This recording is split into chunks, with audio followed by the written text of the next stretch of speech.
اور اس موقع پر ایمان والوں کو چاہیے کہ وہ زیادہ سے زیادہ دعاؤں کا، مناجات کا، تسبیح کا، اللہ رب العزت سے مانگنے کا، اور فرمایا کہ لا الہ الا اللہ وحدہ لا شریک لہ لہ الملک و لہ الحمد ولا حول ولا قوت الا باللہ. یہ جو اللہ رب العزت کی حمد و ثناء ہے، اللہ رب العزت کی تسبیح ہے، اور پھر دعائیں مسنون بہت ساری احادیث مبارکہ میں ملتی ہیں، ان دعاؤں کا اہتمام ہونا چاہیے. اور اس وقت کا ایک ایک لمحہ قیمتی ہے، ان لمحات کو ضائع ہونے سے بچانے کا اہتمام کرنا چاہیے. اچھا، اب اس میں وقت کی آپ نے جو بہت موزوں خیال رکھنا ہے کہ زوال سے غروب کے وقت تک کا. غلام اکبر نیازی صاحب، محدود وقت پہنچنا، لاکھوں افراد کا اجتماع ہوتا ہے، صحت کے حوالے سے بالخصوص کیا احتیاط کرنی چاہیے معمر حجاج کرام کو؟ سب سے پہلے تو صدیقی صاحب میں آپ کا اور پی ٹی وی کا اور پی ٹی وی کے دوسرے ذمہ داروں کا شکریہ ادا کرنا چاہتا ہوں کہ مجھے یہ موقع دیا گیا ہے کہ اگر میں حج میں تو شامل نہیں ہو سکا، لیکن حاجیوں کے لیے اگر چند ایسی چیزیں میں بیان کر سکوں، عرض کر سکوں، جن سے وہ فائدہ اٹھا کر وہاں بہتر طریقے پہ حج ادا کر سکتے ہو، تو اس میں یوں ہے کہ آپ لوگوں نے ہمیں ایک حصہ ڈالنے کا موقع عطا کر. ہم آپ کے شکر گزار ہیں. تو بات یہ ہے جی کہ جو میڈیکل پوائنٹ، میں نے الحمدللہ ہر موسم میں حج کیا ہے، گرم سے گرم ترین موسم میں کیا ہے. اور پہلا حج جب میں نے کیا ہے تو میری بہت گرمی، میرے خیال میں مئی کا مہینہ تھا، مئی، اور عرفات میں میری ڈیوٹی تھی. جو عرفات کا ہاسپیٹل ہے، ہسپتال، اس میں میری تھی. لہٰذا مجھے موسم کے لحاظ سے جو ہے ہر موسم کا تجربہ ہے کہ medical point of view health سے کیا پرابلم ہوتے ہیں، کیا ان سے بچا جا سکتا ہے، ان کو پھر علاج تو ہے جو بھی وہ اویلیبل ہے. تو ایک تو یہ جو ہوتا ہے، چونکہ ایک ہی وقت میں، یعنی یہ وہ عبادت ہے اور مناسک حج کا کہ ایک محدود وقت میں ہر ایک نے وہ مناسک ادا کرنے ہیں. اس وجہ سے سب سے بڑا جو ہوتا ہے عرفات میں، چونکہ جیسے مفتی صاحب نے فرمایا ہے کہ اصل رکن اعظم جو ہے، جو حضور اکرم صلی اللہ علیہ وسلم نے فرمایا ہے کہ جو آدمی 9 تاریخ کو زوال کے بعد سے رات کے کسی حصے تک بھی عرفات میں پہنچ گیا، وہ حج میں شریک ہو گیا. جی. لیکن چونکہ ہر ایک کی خواہش ہوتی ہے کہ وہ ایک ہی وقت میں جلدی سے پہنچے، تو اس میں ایک ازدحام کی شکل ہوتی ہے. یہ رہنمائی بھی کیجئے کہ اگر 9 ذی الحج کو کوئی حاجی وہاں نہ پہنچ سکے تو اس کے پاس متبادل چوائس کیا ہو؟ وہ جیسے مفتی صاحب نے کہ جو وہ نہیں پہنچے گا وہ حج میں شریک نہیں ہوگا. باقی تو کمیاں جو ہیں ان کے مختلف، جیسے آپ نے فرمایا دم ہے، دوسری چیزیں ہیں، لیکن حاضری جو عرفات کی ہے وہ اصل حج ہے. 9 تاریخ کو یعنی جو زوال کے بعد رات کے کسی حصے تک وہاں پہنچ گیا تو وہ حج میں شریک ہو گیا. جو کمی بیشی ہیں وہ ان کے ہیں ادا کرنے کے. تو حج کی 9 ذی الحج کو وہاں حاضری ہی رکن اعظم ہے، تو اس میں لوگ پہنچتے ہیں. تو ایک تو یہ ہے کہ یہ ہیلتھ پوائنٹ آف ویو سے کچھ پرابلم اسے ہوتے ہیں کہ وہ سب لوگ کوشش ہوتی ہے کیونکہ ہجوم کی شکل میں جو لوگ، کئی لوگ تو آرام سے پہلے پہنچ جاتے ہیں، صبح کے وقت پہنچ جاتے ہیں، لیکن معظم جو منا سے لوگ آتے ہیں تو وہ قافلوں کی شکل میں آتے ہیں، اور اسی طرح ٹریفک بھی کافی رش اس میں ہوتا ہے، تو وہ پرابلم پیدا ہوتے ہیں ہیلتھ پوائنٹ آف ویو سے. ہیلتھ میں ایک تو یہی کہ جو تکلیفیں ہوتی ہیں وہ موسٹلی ازدحام کی وجہ سے، بیماریاں بھی ہوتی ہیں اور بدنی طور پر بھی ہوتا ہے. اس لیے کوشش یہ کی جائے کہ کم سے کم رش میں داخل ہو، جس طرح ہیں پیدل والے خاص کر، کہ جہاں ہجوم ہوتا ہے یا جہاں کوئی رکاوٹ آ جاتی ہے تو ان کو اس سے بچ کے ادھر ادھر سے کہ وہاں پہنچنا چاہیے. اس کے لیے آپ موزوں وقت کا تعین کیا کریں گے کہ سب سے بہتر وقت کیا ہے، خاص طور پہ بزرگ حجاج کرام کے لیے؟ بزرگ کا بہتر یہ ہے کہ وہ صبح سویرے پہنچا جی، کیونکہ زیادہ تر لوگ جو ہے وہ 9-10 بجے کے بعد اور ظہر کے بعد بھی یہاں پہنچ رہے ہیں. میدان عرفات میں گنجائش کتنی ہے، وسعت ہے؟ جی وہ تو اللہ کا ایسا نظام ہے جی کہ محسوس یہ ہوتا ہے. اب وہاں بھی کافی گورنمنٹ نے اپنی خدمات کے لیے بنانی شروع کر دی ہیں. کسی وقت وہ بالکل ہی چٹیل میدان تھا نا، حضور کے وقت خیمے تھے اور کچھ نہیں تھا، لیکن اب انہوں نے سائے کے لیے موسم کی اس کے لیے درخت بھی لگا دیے ہیں اور کچھ شیڈ اور کچھ ہسپتالوں کے لیے اس کا، لیکن پھر بھی اس میں وسعت اللہ نے بہت رکھی ہے جی، اس لحاظ سے کوئی وہ نہیں، وہ پھیلتا جا رہا ہے ادھر سے ادھر سے، منہ سے لے کر مفتی صاحب بھی گئے ہوں گے، تو یہ اللہ کا نظام ہے، وہاں جگہ کی تنگی نہیں ہے، ہاں جی، جگہ کی تنگی کوئی نہیں ہے، وہ سڑکیں بنتی جاتی ہیں، وہ ایک کنارے جہاں پہاڑیاں چھوٹی سی ہیں اسے لے کر دوسری تک پھیلتا جا رہا ہے۔ اچھا مفتی صاحب، عام طور پر اس موقع پر کچھ حجاج کرام جبل رحمت کی طرف بھی چلے جاتے ہیں، جی، اس کے لیے کیا ہے؟ اس کے لیے جی عرض یہ ہے کہ ہمارے ہاں یہ جبل رحمت کا جب لفظ آتا ہے یا جبل نور کا لفظ آتا ہے تو ہمارے ہاں لوگ یہ سمجھتے ہیں کہ اگر کوئی جبل رحمت پہ نہ پہنچا یا وہاں اوپر نہ چڑھا، وہاں جا کر دعا کا اہتمام نہ کیا تو شاید اس کا حج نہیں ہوگا یا اس میں کوئی فرق آ جائے گا۔ یہ بات لوگوں کو بار بار سمجھانے والی ہے کہ یہ کوئی لازمی نہیں ہے، اور نہ یہ سنت سے جی، اور نہ ہی اپنے آپ کو خاص طور پر ایسے جو بزرگ حجاج ہیں، مستورات ہیں یا صحت کے اعتبار سے ذرا جو لوگ کمزور ہیں، انہیں تو اس معاملے میں بالکل ہی نہیں پڑھنا چاہیے اور اپنے آپ کو ایسی مشقت میں نہیں ڈالنا چاہیے کہ دعا رہ جائے، نماز رہ جائے، اعمال رہ جائیں اور صحت کے اعتبار سے وہ مشکلات سے دوچار ہو جائیں۔ ایک تو جبل رحمت، اسی طرح بعض لوگ یہ سمجھتے ہیں کہ وہاں نماز صرف مسجد نمرہ میں ہوگی اور اپنے خیموں میں یا اپنی جگہوں پر نماز نہیں ہو سکتی۔ ظاہر ہے کہ لاکھوں کی تعداد میں حجاج کرام پاکستان سے اور دنیا سے آئے ہوئے ہیں، تو سب لوگوں کا مسجد نمرہ میں پہنچنا اور اجتماعی نماز میں شامل ہونا یہ بھی قابل عمل بات نہیں ہے، اور نہ ہی اس کا التزام ہے، شریعت کی طرف سے یہ پابندی ہے کہ آپ نے نماز وہاں لازمی جا کر پڑھنی ہے۔ تو ہمارے یہاں بس اوقات لوگ اس معاملے میں بے احتیاطی کرتے ہیں اور اپنے آپ کو بلا وجہ کی مشقت میں ڈالتے ہیں۔ تو جبل رحمت کے معاملے میں بھی اپنے آپ کو مشقت میں ہرگز نہیں ڈالنا چاہیے، مسجد نمرہ میں جا کر نماز پڑھنے کے معاملے میں بھی اپنے آپ کو مشقت میں نہیں ڈالنا چاہیے۔ اسی طرح بعض اور ضروری چیزیں ہیں جن میں احتیاط کی ضرورت ہے۔ مثال کے طور پر وہاں جو عرفات کی حدود ہیں ان کے باقاعدہ بورڈ لگے ہوئے ہیں، اس بات کی تسلی کر لینی چاہیے کہ جہاں پر حاجی حضرات ٹھہرے ہوئے ہیں یا وہ وہاں پر ان کا قیام ہے، آیا وہ جگہ عرفات کی حدود کے اندر ہے یا عرفات کی حدود سے باہر ہے۔ اس کی تسلی کے بغیر خدا نخواستہ ایک آدمی عرفات کی حدود سے باہر رہا اور وہیں سے چلا گیا تو اس کا حج ہی نہیں ہوگا۔ اسی طرح بعض لوگ ایسا کرتے ہیں کہ غروب آفتاب سے پہلے جلد بازی میں، گاڑیوں کی وجہ سے یا اور بہت سارے وہاں مسائل ہوتے ہیں جن کی وجہ سے لوگ جلدی کرتے ہیں اور عرفات کی حدود سے بعض لوگ نادانی میں نکل جاتے ہیں۔ تو یہ ذرا خاص طور پہ بتا دیجئے کہ کیونکہ اس رکن کی ادائیگی کے بغیر حج مکمل نہیں ہو پائے گا، تو کیا یہ پراپر رہنمائی وہاں سے معلم اور مکتب کی طرف سے ہوتی ہے کہ آپ ان حدود کے اندر رہیں؟ کسی درجے میں ہوتی ہے، لیکن ظاہر ہے کہ وہاں مجمع ہے، لوگ زیادہ ہیں، معلم اور مکتب کے لیے بھی یہ انتظامی طور پر یہ ممکن نہیں ہوتا کہ وہ ہر بندے کو سمجھائیں۔ تو یہ تو لوگوں میں شعور اجاگر کرنے کی ضرورت ہے، ہر بندے کو یہ احساس ہونا چاہیے، اور خاص طور پر وہاں بورڈ لگے ہوئے، یعنی یہ کوئی مشکل نہیں ہے۔ اگر ایک آدمی کو احساس ہو، مسئلہ معلوم ہو، اس نے یہاں سے علماء کرام سے سنجیدگی سے معلوم کیا، اور الحمدللہ وہاں قافلوں میں علماء کرام، مفتیان اعظام ہوتے ہیں، تو کوئی مشکل نہیں ہے، لیکن احساس پیدا ہونا اور یہ شعور ہونا یہ بہت ضروری اور بنیادی چیز ہے۔ اچھا یہ بھی رہنمائی کیجئے کہ کیا وقوف عرفات کی نیت بھی لازم ہے؟ ظاہر نیت تو جو اس نے حج کے لیے کی وہی نیت ہے، اسی کے اندر یہ شامل ہو اس سے جاتا ہے۔ الگ ایک نیت نہیں، الگ سے نیت نہیں ہے، وہ تو حج کی نیت، یہ نیت ہے جب وہ وہاں پر آ گیا، بلکہ اگر وہ وہاں کسی کیفیت میں بھی یعنی عرفات میں پہنچ گیا تو اس کا حج ہو گیا، تو الگ سے کوئی نیت ضروری نہیں ہے۔ لیکن جو میں عرض کر رہا تھا کہ یہ جو احتیاطیں ہیں انہیں ملحوظ رکھنا چاہیے۔ اسی طرح ایک مسئلہ وہاں آج کل پچھلے کچھ سالوں سے یہ دیکھنے میں آیا کہ ہمارے پاکستانی حجاج خاص طور پر یہ کرتے ہیں کہ اس بحث میں پڑ جاتے ہیں کہ نمازیں جمع کر کے پڑھنی ہے، الگ الگ پڑھنی ہے، قصر پڑھنی ہے، پوری نماز پڑھنی ہے، اور جو عرفات کا سب سے قیمتی وقت ہوتا ہے، تو ظاہر ہے کہ شیطان اس وقت میں ہی یہ چاہے گا کہ یہ لوگ آپس میں لڑیں جھگڑیں، بحث مباحثہ کریں، لایانی چیزوں میں اپنا وقت ضائع کریں۔ تو خاص طور پر یہ بات تمام علماء کرام بھی بتاتے بھی ہیں اور مزید بتانی چاہیے کہ وہاں جا کر ان بحث مباحثوں میں ہرگز نہیں پڑھنا چاہیے۔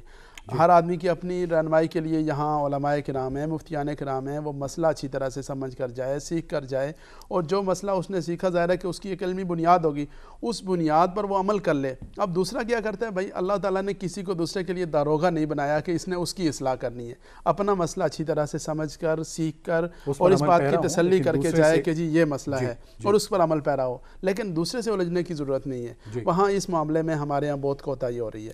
اسی طرح اب میں دوبارہ آپ سے بات کرنے سے پہلے نیازی صاحب سے یہ جاننا چاہوں گا کہ وقوف کے وقت جب حجاج کرام وہاں موجود ہوتے ہیں تو زیادہ مستحب یہ ہے کہ کھڑے رہیں، بیٹھ کے عبادت بھی ہو سکتی ہے، لیٹا بھی جا سکتا ہے، دھوپ ہو تو دھوپ میں عبادت کی خوبیاں اور مزید بیان کی گئی ہیں. ایسے موقع پہ کیا فزیکلی احتیاط کی جائے کہ آپ جسمانی صحیح کیفیت میں بھی رہیں اور وقوف کے فریضے کے دوران آپ صحیح طرح سے ادائیگی کر لیں؟ جی جہاں تک وقوف کا مطلب ویسے تو یہ ہوتا ہے نا کھڑے ہو کے بیٹھ مانگ رہے ہیں، لیکن اصل میں وقفہ ہے، یعنی وہاں رکنے کا نام وقوف ہے. جس صورت میں بھی ہے بیٹھے ہوئے وہ بیٹھا ہے تو وہ وقوف عرفات شامل ہوگا. کیوں جی مفتی صاحب اگر خدا کسی وجہ سے وہ بیٹھ بھی نہیں سکتا، لیٹا ہوا ہے، مریضوں کو وہ ایمبولینس میں ڈال کے لے جاتے ہیں، جو مریض ہوتے ہیں مکہ میں یا منی میں ہوتے ہیں اسپتالوں میں، اور حج کی نیت سے آیا تو ان کو کچھ وقت کے لیے عموماً عصر کے وقت لے جاتے ہیں تاکہ وہ مغرب سے پہلے وہاں نہ نکلیں وہاں سے. تو وقوف کا مطلب صرف کھڑے ہو کر نہیں ہے، استطاعت پہ اور آپ کی برداشت پہ ہو. اور اسی سے کئی مسائل پیدا ہوتے ہیں کہ ایک آدمی کمزور بھی ہے تو کوشش وہ یہ کرتا ہے کہ میں کھڑے ہو کے زیادہ سے زیادہ دعا مانگوں. لیکن میرے خیال میں مفتی صاحب بھی بیٹھے ہیں، کوئی ضروری نہیں ہے، یہ آپ کی اپنی استطاعت پہ ہے. کھڑے ہو کے مانگ سکتے ہیں، ٹھیک ہے. اور یہ جو دھوپ والا معاملہ ہے یہ بہت ضروری ہے، یہ جو بالکل جو ہے اپنے آپ کو ایک مشکل میں ڈالنے والا بات. اس سے بہت سارے مسائل پیدا ہوتے ہیں. ڈی ہائیڈریشن بہت سا بڑا مسئلہ ہوتا ہے وہاں، خاص کر گرمیوں میں. یہ عرفات کا میں جیسے عرض کرتا میری بہن، تو وہاں سب سے زیادہ یہ اتراک جو ہے نا ترک، یہ بڑے جوشیلے ہوتے ہیں، اور ساتھ یہ ان کا کلر بھی آپ کو پتہ ہے وہ ہوتا ہے. ہمارے لوگ تو پھر بھی عادی کچھ ہوتے ہیں رنگ بھی اور اس کے. یہ پھر خاص کر جبر میری ڈیوٹی جو تھی وہ جبل الرحمہ کے ساتھ جو ہسپتال تھی وہاں سے جیسے مفتی فرمایا سب لوگ کوشش کرتے ہیں کہ پہنچے، حالانکہ کسی یعنی حضور اکرم صلی اللہ علیہ وسلم نے نہیں فرمایا کہ آپ سب لوگ عرفات اس پہ جبل الرحمہ. جہاں بھی جگہ ملتی ہے تو جبل الرحمہ تو ایک تو چڑھنے کی وہ ہے، پھر لوگ ہوتے ہیں ایک دوسرے سے بڑی ٹکراتے ہیں، اور ساتھ سورج ہو تو سب سے مشکل وہاں جو ہے ہمیں پیش آئی تھی وہ یہی تھی کہ سورج میں ان کو ہیٹ سٹروک ہو جاتا تھا.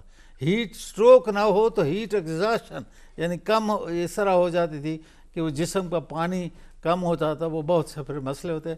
تو اس کا کیا فائدہ کہ آپ دھوپ میں جائیں اور پھر اٹھ نہ سکیں، بجائے اس کے سارا دن بیٹھ کے یا سائے میں بیٹھ کے آپ اللہ تعالیٰ کو پکارتے رہے. یہ احتیاط بڑی ضروری ہے. مین فیکٹر یہ جو ہے نا جو اس کی موسم کی جو ویریفیکیشنز ہوتی ہیں جو بدلتا ہے، کبھی آج کل پھر بھی گرمی اور اتنی نہیں ہے تو گرمی میں کبھی سخت گرمی کبھی سخت سردی ہوتی ہے، تو یہ مسائل اس لیے پیدا ہوتے ہیں. اور ڈاکٹر صاحب وہاں موجودگی کے دوران آپ کی پسندیدہ و مسنون دعائیں عبادات کیا تھیں جو آپ سمجھتے ہیں کہ موزوں ترین طریقہ وہ؟ بات تو یہ ہے جی، میں یہ بھی اپنے بھائیوں کو خاص کر پاکستانی بھائیوں کو عرض کروں گا کہ ضروری نہیں کہ آپ عربی میں ہی دعائیں پڑھیں اور عربی ہی مانگیں. اللہ تعالیٰ ہر زبان سمجھتا ہے، زبانہ کیا دلوں کے راز سمجھتا ہے، کہ خود اللہ تعالیٰ نے فرمایا ہوا ہے. تو بیسٹ دعائیں تو وہی ہیں جو حضور اکرم صلی اللہ علیہ وسلم نے مانگی ہے اور دین و دنیا کی بہتری کے لیے مانگی ہے. میرے خیال میں مسنون جو دعائیں جو بھی جب آدمی پڑھ سکے وہ ہر جگہ کے زبانیں بھی یاد ہوتی ہیں. اور جیسے وہ حضور اکرم صلی اللہ علیہ وسلم پوچھا گیا کہ شب قدر اگر آپ کو پتہ ہو کہ ہے تو کون سی دعا مانگی ہے، تو بڑی مختصر دعا آپ نے فرمائی ہے، انکا عفو تحب العفو فاعف عنا، معاف کر دے ہمیں. یہ دعا وہاں عرفات میں آپ مانگیں، جو دل میں آپ کیا ہے جس زبان میں آپ سمجھ سکتے ہیں اس میں اللہ کے سامنے جھک جائیں اور عاجزی سے اور اس سے آپ دعا مانگیں. آپ کے دلوں کے راز بھی وہ جانتا ہے. تو اس لیے بہت زیادہ جو ہے کئی جگہ پہ لوگ طواف میں بھی خود چل نہیں سکتے، کتاب کھول کے پڑھ رہے ہیں، تو یہ ضروری نہیں ہے. ہاں جس کو اللہ تعالیٰ نے نعمت دی ہے کہ حضور اکرم کی جو مسنون دعائیں ہر ایک کو پتہ ہے، عرفات کی دعا لکھی ہوئی ہوتی ہے کتابوں میں، وہ پڑھ سکتے ہیں نا، اپنے خیموں میں پڑھے رہے. اچھا مفتی صاحب، بالخصوص خواتین کے لیے کچھ ہدایات ہیں، لیکن میرے خیال ہے وقوف کے دوران پاکی کی کوئی شرط لازم نہیں ہے. بالکل کسی قسم کی وہاں ظاہر ہے کہ کھلا میدان ہے. باقی کا تعلق چونکہ مسجد کے ساتھ بیت اللہ شریف کے ساتھ ہے تو وہاں تو خواتین اور سب لوگوں نے جانا ہے اور جا کر وہاں اپنے اللہ سے بس راز و نیاز کرنا ہے, مانگنا ہے, اللہ رب العزت کی تسبیح اور اللہ رب العزت کی بڑائی بیان کرنی ہے. اور جیسے ڈاکٹر صاحب فرما رہے ہیں کہ یہ اللہ اور بندے کا معاملہ ہے, وہ عربی میں کرنا چاہے, وہ اپنی زبان میں کرنا چاہے, یہ اللہ اور بندے کے راز و نیاز کا مرحلہ ہے. لیکن گفتگو کے آغاز میں آپ نے جو طریقہ بتایا کہ دونوں ہاتھ آسمان کی طرف اٹھا کر وارفتگی سے پورے جذب کی کیفیت میں جو دعا مانگی جاتی ہے اس کی کیفیت کچھ اور ظاہر ہے جب وہ دن ایسا ہے, موقع ایسا ہے, قدرتی طور پر آدمی کے اوپر ایک کیفیات اور وہ سب چیزیں الحمدللہ ہوتی ہی ہیں. اب تھوڑا سا آدمی سنجیدہ ہو جائے تو انشاءاللہ العزیز اللہ تعالیٰ اس دن کے مانگنے پر وہ کچھ عطا فرماتے ہیں کہ جو شاید آدمی کو پوری زندگی میں اس طرح کی کیفیات حاصل نہیں ہو پاتی. تو وہ بڑا ہی قیمتی موقع ہوتا ہے. اچھا دیکھنے میں یہ آیا کہ جیسے ڈاکٹر صاحب فرما رہے تھے کہ بعض اوقات لوگ یہ سوچتے ہیں کہ جب تک ہم کسی اور کے ساتھ مل کر دعا نہیں کریں گے تو بات نہیں بنے گی, کتاب میں سے دیکھ کر نہیں کریں گے تو نہیں بنے گی, فلاں دعا نہیں کریں گے تو. اللہ رب العزت موقع دیں, لمبا وقت ہے, اس وقت میں اہل علم اللہ والے کوئی نیک لوگ وہاں گئے ہوں, ان کی دعاؤں میں شامل ہوں, اجتماعی دعا کریں, ماحول بنتا ہے, بہت اچھی بات ہے. لیکن کوئی پابندی نہیں ہے. دعائیں مسنون اگر کرنے کا اہتمام ہو سکے, دیکھ کر پڑھیں, زبانی یاد ہوں, بہت اچھی بات ہے. لیکن اگر یاد نہ ہوں یا نہ انتظام ہو سکے تو آپ اپنی زبان میں اللہ تعالیٰ سے مانگیں. البتہ اس کا ضرور خیال رہنا چاہیے کہ اس وقت کو فضول اور لغو چیزوں میں نہ صرف کیا جائے.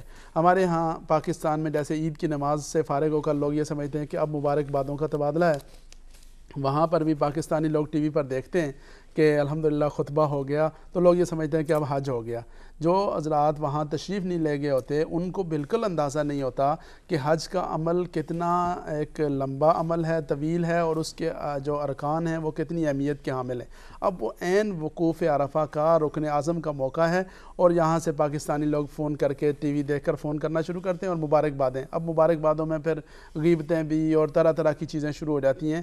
تو اس لیے ہم ساتھیوں سے یہ کہیں گے کہ وہ کم از کم اس موقع پر اپنا فون تو بند رکھیں. اچھا پھر یہ اب نیٹ کی سروس وغیرہ کی وجہ سے لوگوں نے فیس بک پہ اور باقی چیزوں پر اپنا وقت صرف کرنا شروع کر دیا.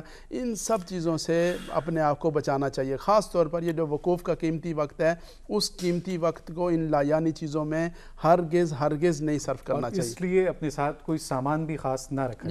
دیکھیں اس معاملے میں بھی بے احتیاطی کرتے ہیں کہ سامان لمبا چوڑا رکھ لیا, یا وہاں پر یہ ہوتا ہے کہ اس دن وہ سبیلیں تقسیم ہو رہی ہوتی, کوئی لوگ لسی تقسیم کر رہے ہیں, جوس تقسیم کر رہے ہیں. اچھا ہمارے لوگوں کا یہ مزاج ہے کہ جیسے وہ لنگر بڑھ رہا ہوتا ہے تو سارے اس کی طرف دوڑ پڑتے ہیں.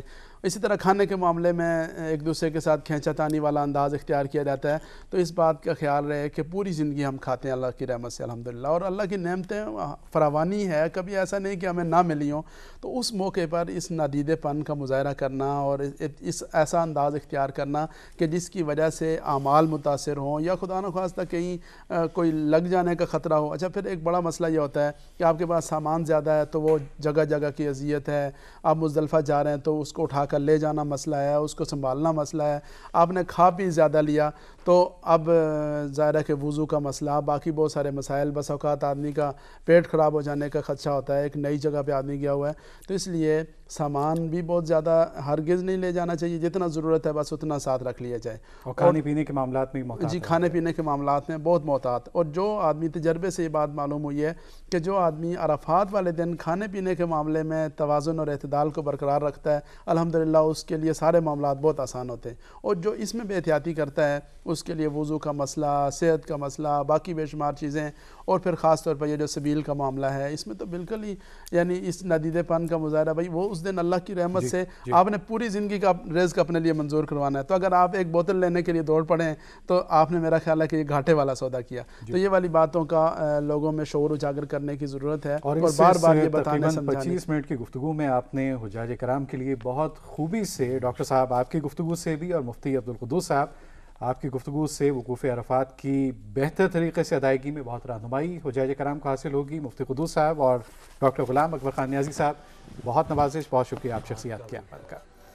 ناظرین پروگرام میں آپ نے تفصیل سے سمجھا, جانا کہ وقوف عرفات میں کن باتوں کا خیال رکھنا ضروری ہے اور اس طرح حج کا یہ رکن اعظم موزوں اور صحیح طریقے سے ادا کیا جا سکتا ہے. پروگرام میں اپنے میزبان زبیر احمد صدیقی کو اجازت دیجیے.